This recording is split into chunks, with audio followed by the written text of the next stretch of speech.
Hello, my name is Grant West. I'm a docent volunteer at the National Museum for the United States Army.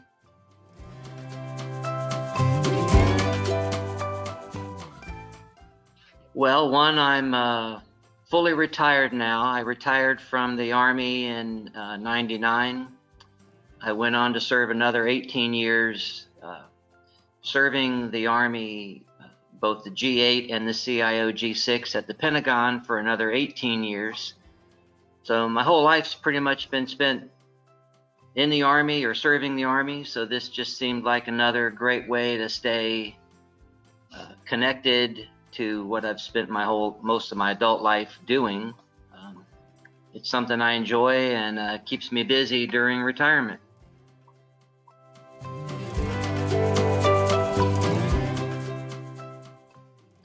My favorite gallery is the Preserving the Nation, the Civil War gallery. But I guess if I had to choose a particular artifact, maybe it would be the one regarding 9/11, since I was in the Pentagon during 9/11. So that, I guess, has special meaning to me. But in the museum, they speak to 9/11. I mean, it was a pretty significant day. I was right there.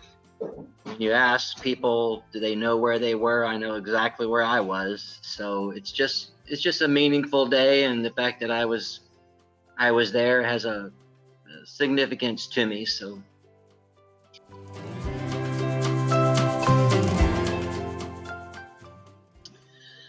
I guess my favorite part is interacting with the other volunteers.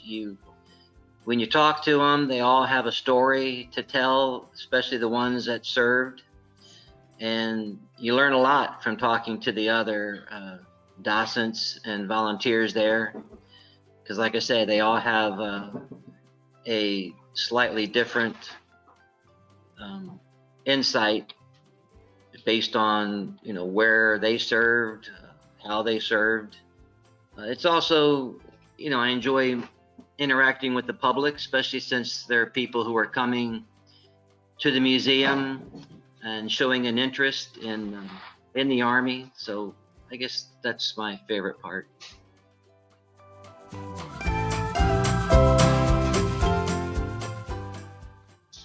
Well, I think to me, I'm sure there's a lot people probably don't know about the Army. There's a lot I don't even know, and I've spent my whole adult life serving. That's why it's so interesting to talk to the other docents, because they all have different stories to tell. But I think one of the most interesting things people probably don't know about the Army is that the U.S. Air Force started as an air service in the Army, and it was run by the Army Signal Corps.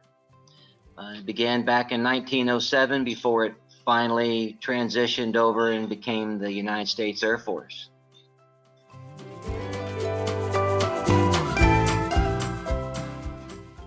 Well, I came very close to being probably drafted to go to Vietnam, but I just missed that particular time in our history. I went to Virginia Tech, got a degree in Forestry and Wildlife, and when I graduated in '76, I couldn't have bought a job in forestry. So I sort of floundered for a number of years trying to figure out what to do, and eventually I just decided that would be a good course of action. So I ended up going into the Army. My father was retired Coast Guard, so military was something I guess I felt was important. And the Army just seemed like a good fit, because there was no way I was going to sit in a boat out in the middle of the ocean.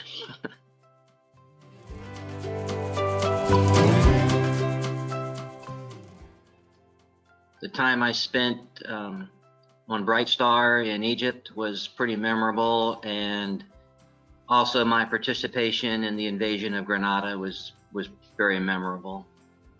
For one, it was it was, at the time, we didn't really know what, as far as Grenada goes, we didn't really know what to expect. the news was making it out like it was going to be a big deal. So I ended up flying over. I was a platoon leader with the taxi P platoon with the 50th Signal Airborne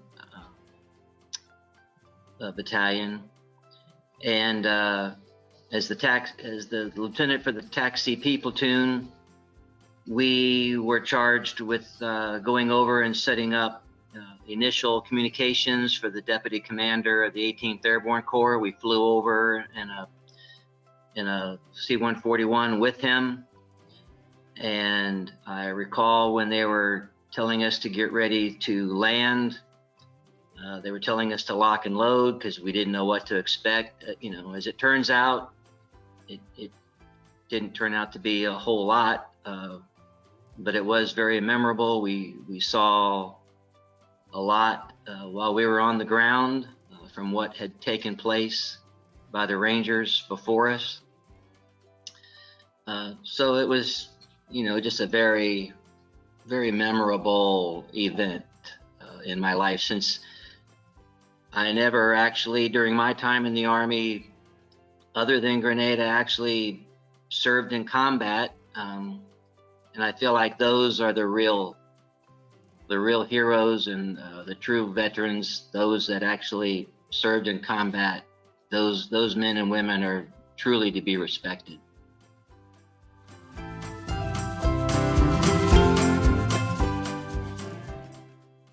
Well, I don't think most civilians really comprehend what life would be like in the service.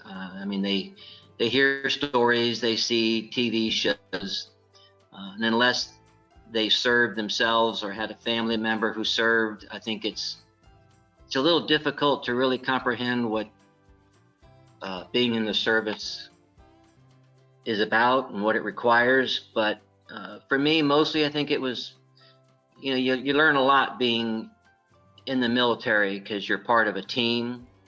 It definitely teaches you leadership skills and character building.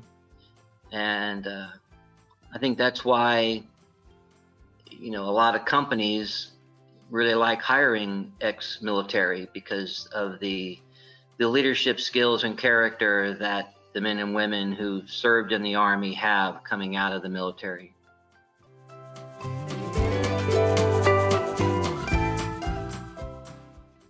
Just like I say, it's a really enjoyable experience. It gives me, a source of well-being, and gives me a purpose now that I've retired. It allows me to continue doing something that I've been a part of my whole adult life, and at least I bring to it some knowledge and some experiences from my time serving in the Army and at the Pentagon. So I really enjoy it. I enjoy working with the staff and learning from the other volunteers. So.